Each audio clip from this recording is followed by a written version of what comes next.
চায় পে চর্চা বিস্তর হয়েছে, কিন্তু সেই চায় পে চর্চায় চা খেয়ে খরচ করতে একদম অনীহা।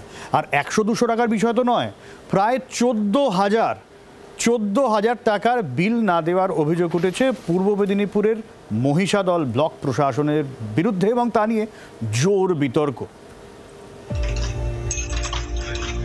রাস্তার পাশে চায়ের দোকান, সামনে পাতা বেঞ্চে চায়ের কাপ বা ভাঁড় হাতে বসে লোকজন, চলছে তুমুল আড্ডা আলোচনা। এই ছবি বাংলার প্রায় প্রতি পাড়ার। তবে যে ছবি নতুন তা হলো চা খেয়ে চায়ের দোকানে বাকির খাতায় প্রায় 14,000 বিল বানিয়ে তা না দেওয়ার। বকেয়া বিল 13,600 টাকা।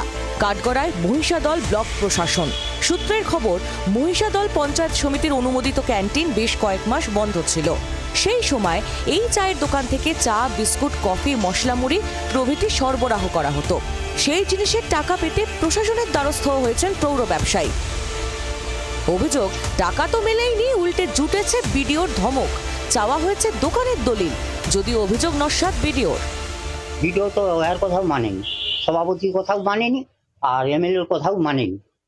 হ্যাঁ, আমরা মেয়েও গেল কিছুদিন পরে, বলো দলিল আসো, দলিল হলে টাকা দেবো, না হলে দেবো না। তারপরে ওখানে হয়ে গেল।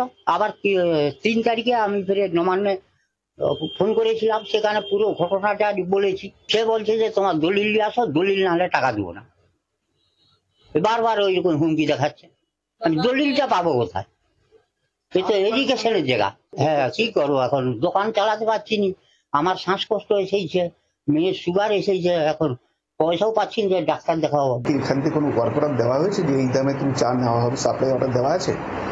তবে না। আমি তখন জিজ্ঞাসা করি যে দামটা কে ঠিক করলো?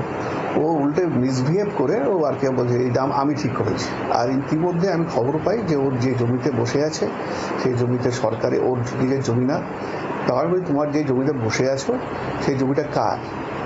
সেই জমিটা যদি ওদেরকে, এটা আমারই জমি, উড়িষ্যা গভর্নমেন্ট থেকে আমাকে দিয়েছে, আমি তো একটা কাগজপত্র আমরা দেখা। এই হচ্ছে ঘটনা। বিডিওর আরো দাবি, জমা পড়েনি কোনো পোক্ত বিল, যা বিল রয়েছে তাতে প্রাপ্য মাত্র 1,004 টাকা। যদিও এই ঘটনা নিয়ে কটাক্ষ করতে ছাড়েনি বিজেপি। 5-7 টাকা 10 টাকা এইরকম একটা অর্থ যেখানে 13,000-এ পৌঁছায়, সেটা তাহলে বুঝতেই পারছেন যে কতদিন ধরে একটা ক্ষুদ্র প্রান্তিক একটা ব্যবসাদার সে এদেরকেই পরিষেবা দিয়েছে। এরপরে বিডিও সহ ওখানে যারা এই দোকানদারের উপরে যে ব্যবহার করছে, এটা অত্যন্ত অমানবিক এবং প্রকৃতপক্ষে তৃণমূলের কালচারটা যে জায়গায় চলে গেছে সেটা অত্যন্ত বেদনার।